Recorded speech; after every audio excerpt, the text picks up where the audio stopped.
Assalamualaikum warahmatullahi wabarakatuh. Bagaimana kabar Bapak dan Ibu semuanya? Semoga senantiasa dalam keadaan sehat walafiat dan tidak kekurangan suatu apapun. Selamat datang dan selamat bergabung kembali dalam channel YouTube kami, Ara Alesa. Kali ini kita masih akan membahas mengenai latihan soal CPNS maupun P3K untuk formasi penjaga tahanan Kemenkumham dengan materi kompetensi teknis atau SKB bagian yang ketiga. Bagi Bapak dan Ibu yang ingin memiliki modul maupun latihan soal serta ingin mengikuti tryout, sudah kami sematkan link pemesanannya di deskripsi video ini. Langsung saja untuk soal yang pertama, dalam prosedur pengamanan rutin di lembaga penahanan, Budi sebagai penjaga tahanan baru harus melakukan pemeriksaan sel setiap A. 2 jam sekali, B. 4 jam sekali, C. 6 jam sekali, D. 8 jam sekali, E. 12 jam sekali. Jawaban yang tepat adalah B. Prosedur pengamanan rutin di lembaga penahanan umumnya mengharuskan pemeriksaan sel setiap 4 jam sekali. Hal ini untuk memastikan keamanan dan mencegah adanya aktivitas yang mencurigakan sambil tetap memberikan privasi yang cukup bagi tahanan. Berikutnya soal nomor 2. Saat terjadi kebakaran di blok sel, langkah pertama yang harus dilakukan oleh Andi sebagai penjaga tahanan adalah A. Membuka semua sel tahanan, B. Menghubungi pemadam kebakaran, C. Membunyikan alarm darurat, D. Melakukan evakuasi tahanan, E. Mencari sumber api. Jawaban yang tepat adalah C. Dalam situasi darurat seperti kebakaran, langkah pertama yang harus dilakukan adalah membunyikan alarm darurat. Ini akan memperingatkan semua staf dan tahanan, memungkinkan mobilisasi cepat untuk penanganan situasi dan evakuasi jika diperlukan. Berikutnya soal nomor 3. Risiko keamanan yang paling sulit diidentifikasi namun berpotensi tinggi dalam lembaga penahanan menurut analisis manajemen risiko terkini adalah A. Pelarian tahanan, B. Penyusupan narkoba, C. Radikalisasi tahanan, D. Kerusuhan massal, E. Korupsi petugas. Jawaban yang tepat adalah C. Radikalisasi tahanan merupakan resiko keamanan yang sulit diidentifikasi karena terjadi secara bertahap dan seringkali tidak terlihat. Namun dampaknya sangat berbahaya baik di dalam maupun di luar lembaga penahanan setelah tahanan dibebaskan. Berikutnya soal nomor 4. Dalam menerapkan teknik pengendalian tahanan, metode deeskalasi yang paling efektif menurut studi terbaru adalah A. Penggunaan kekuatan fisik minimal, B. Isolasi tahanan yang bermasalah, C. Negosiasi verbal, D. Penggunaan alat pengekang, E. Pemberian sanksi disipliner. Jawaban yang tepat adalah C. Studi terkini menunjukkan bahwa negosiasi verbal merupakan metode deeskalasi paling efektif dalam pengendalian tahanan. Pendekatan ini memungkinkan komunikasi yang lebih baik, mengurangi ketegangan, dan mencegah eskalasi konflik tanpa menggunakan kekerasan. Berikutnya soal nomor 5. Sinta, seorang penjaga tahanan, menemukan tahanan yang mencurigakan sering berkomunikasi dengan orang luar. Tindakan yang paling tepat adalah A. Langsung menghukum tahanan tersebut, B. Mengabaikan karena itu hak tahanan, C. Melaporkan ke atasan untuk investigasi lebih lanjut, D. Memblokir semua komunikasi tahanan tersebut, E. Memindahkan tahanan ke sel isolasi. Jawaban yang tepat adalah C. Tindakan yang paling tepat adalah melaporkan temuan tersebut ke atasan untuk investigasi lebih lanjut. Ini memungkinkan penyelidikan yang proper tanpa melanggar hak tahanan atau mengambil tindakan yang terburu-buru yang mungkin tidak tepat. Berikutnya soal nomor 6. Dalam situasi pembangkangan tahanan massal, prioritas utama Farhan sebagai penjaga tahanan adalah A. Menghukum para provokator, B. Mengevakuasi tahanan yang tidak terlibat, C. Mengamankan area dan mencegah eskalasi, D. Bernegosiasi dengan perwakilan tahanan, E. Memanggil bantuan dari luar lembaga. Jawaban yang tepat adalah C. Prioritas utama dalam situasi pembangkangan massal adalah mengamankan area dan mencegah eskalasi. Ini melibatkan pengendalian situasi, membatasi pergerakan, dan memastikan keselamatan semua pihak sebelum mengambil tindakan lebih lanjut. Berikutnya soal nomor 7. Metode yang paling efektif untuk mitigasi risiko penyusupan narkoba ke dalam lembaga penahanan menurut penelitian terbaru adalah A. Pemeriksaan acak terhadap pengunjung, B. Penggunaan anjing pelacak secara rutin, C. Pemasangan kamera pengawas canggih, D. Rotasi staf secara berkala, E. Implementasi sistem deteksi ion. Jawaban yang tepat adalah E. Implementasi sistem deteksi ion merupakan metode paling efektif untuk mendeteksi penyusupan narkoba. Teknologi ini dapat mendeteksi partikel mikroskopis dari berbagai jenis narkoba dengan akurasi tinggi, bahkan dalam jumlah kecil. Selanjutnya soal nomor 8. Dalam menangani tahanan dengan gangguan mental, pendekatan yang paling direkomendasikan berdasarkan pedoman terbaru adalah A. Isolasi untuk keamanan, B. Pengobatan paksa, C. Terapi perilaku kognitif, D. Pengawasan ketat 24 jam, E. Pemindahan ke fasilitas khusus. Jawaban yang tepat adalah C. Terapi perilaku kognitif merupakan pendekatan yang paling direkomendasikan untuk menangani tahanan dengan gangguan mental. Metode ini membantu tahanan mengelola pikiran dan perilaku mereka, meningkatkan kesehatan mental tanpa menggunakan metode yang membatasi atau memaksa. Selanjutnya soal nomor 9. Dalam penanggulangan situasi kritis seperti percobaan pelarian tahanan, taktik yang paling efektif untuk analisis kasus terkini adalah A. Penggunaan kekuatan maksimal, B. Negosiasi dengan tahanan yang melarikan diri, C. Penguncian total fasilitas atau lockdown, D. Pengerjaan langsung oleh tim khusus, E. Penggunaan teknologi pelacakan. Jawaban yang tepat adalah C. Penguncian total fasilitas atau lockdown merupakan taktik paling efektif dalam menanggulangi percobaan pelarian tahanan. Tindakan ini segera membatasi pergerakan, mencegah eskalasi situasi, dan memberikan waktu untuk mobilisasi respon yang tepat. Berikutnya soal nomor 10. Sistem keamanan biometrik yang paling akurat dan sulit dimanipulasi untuk mengontrol akses di lembaga penahanan adalah A. Sidik jari, B. Pemindaian retina, C. Pengenalan wajah, D. Pola suara, E. Geometri tangan.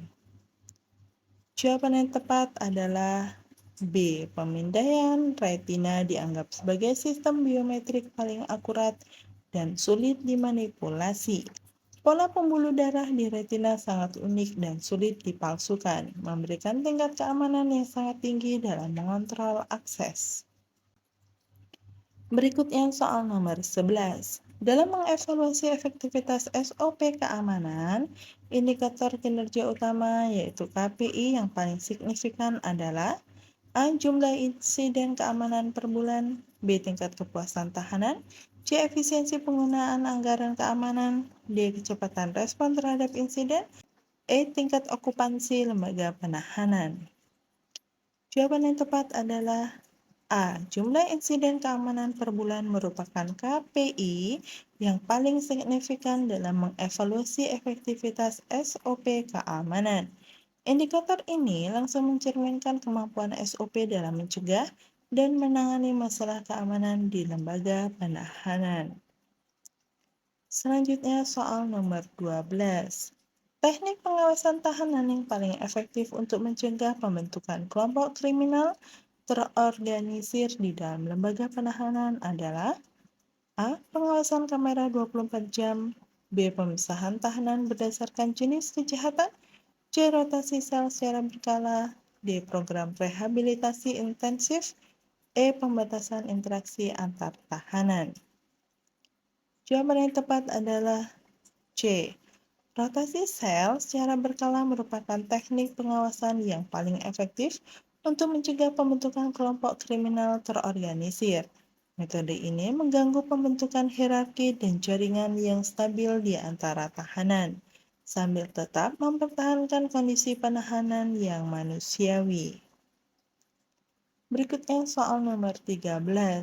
Dalam situasi darurat medis di sel tahanan, prosedur yang harus diikuti oleh Rita sebagai penjaga tahanan pertama yang tiba di lokasi adalah A. Segera membuka sel dan memberikan pertolongan pertama.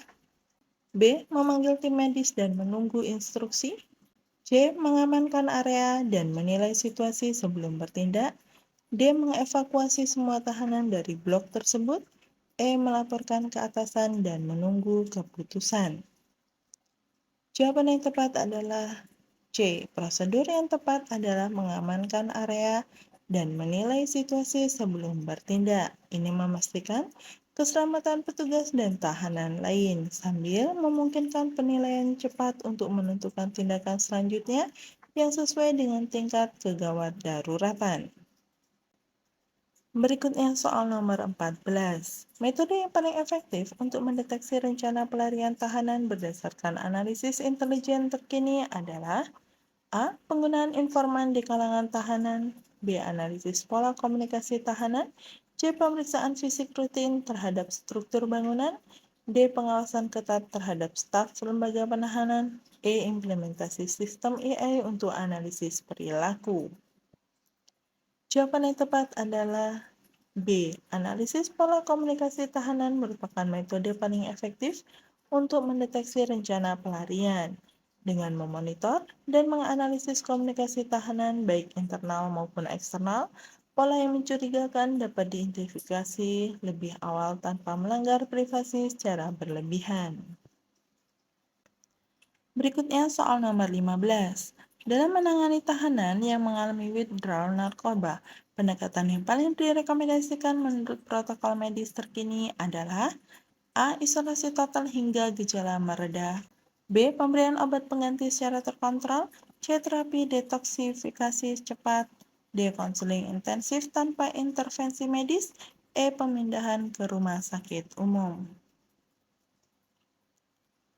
Jawaban yang tepat adalah B. Pemberian obat pengganti secara terkontrol merupakan pendekatan yang paling direkomendasikan untuk menangani tahanan yang mengalami withdrawal narkoba.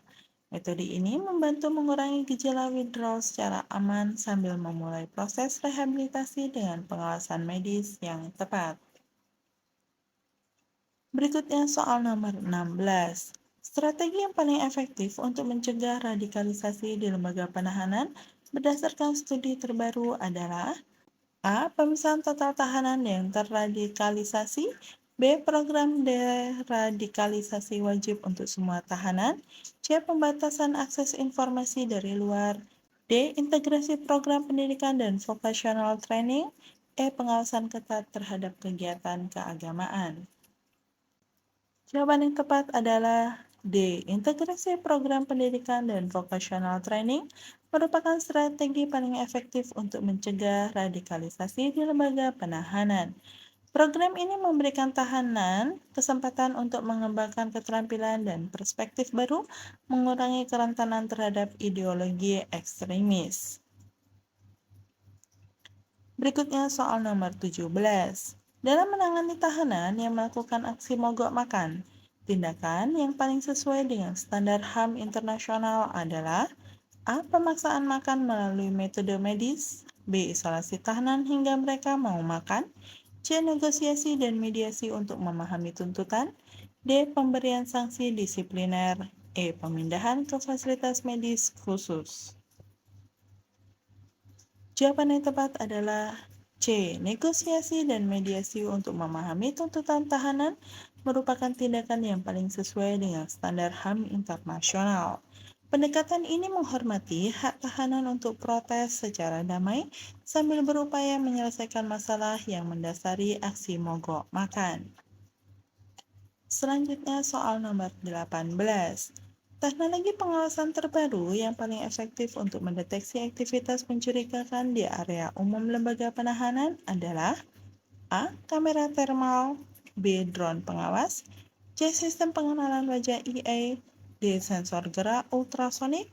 E. Analisis pola perilaku berbasis IA. Jawaban yang tepat adalah E. Analisis pola perilaku berbasis IA yang merupakan teknologi pengawasan terbaru yang paling efektif. Sistem ini dapat mendeteksi anomali dalam perilaku dan pergerakan yang mungkin tidak terlihat oleh pengawas manusia, memungkinkan respon cepat terhadap aktivitas mencurigakan. Berikutnya soal nomor 19. Dalam menangani tahanan yang menunjukkan tanda-tanda radikalisasi, langkah pertama yang harus diambil oleh Doni sebagai penjaga tahanan adalah A. Melaporkan ke unit intelijen untuk pengawasan khusus. B. Pemindahan tahanan ke sel isolasi. C. Melibatkan tahanan dalam program deradikalisasi. D. Membatasi interaksi tahanan dengan tahanan lain. E. Melakukan asesmen risiko dan kebutuhan individual. Jawaban yang tepat adalah E. Langkah pertama yang harus diambil adalah melakukan asesmen risiko dan kebutuhan individual. Pendekatan ini memungkinkan pemahaman yang lebih baik terhadap situasi spesifik tahanan sehingga dapat ditentukan intervensi yang paling sesuai dan efektif. Berikutnya soal nomor 20.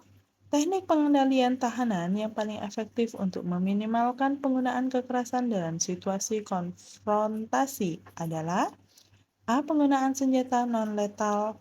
B. Teknik bertarung tangan kosong. C. Negosiasi verbal dan deeskalasi. D. Penggunaan tim khusus anti huru-hara. E. Isolasi cepat tahanan yang terlibat. Jawaban yang tepat adalah C. Negosiasi verbal dan deeskalasi merupakan teknik pengendalian tahanan yang paling efektif untuk meminimalkan penggunaan kekerasan. Metode ini mengandalkan komunikasi dan keterampilan interpersonal untuk meredahkan ketegangan dan menyelesaikan konflik tanpa kekerasan fisik. Demikian soal-soal yang dapat kita bahas kali ini. Semoga bermanfaat bagi Bapak dan Ibu, serta sukses untuk kita semua. Terima kasih. Wassalamualaikum warahmatullahi wabarakatuh.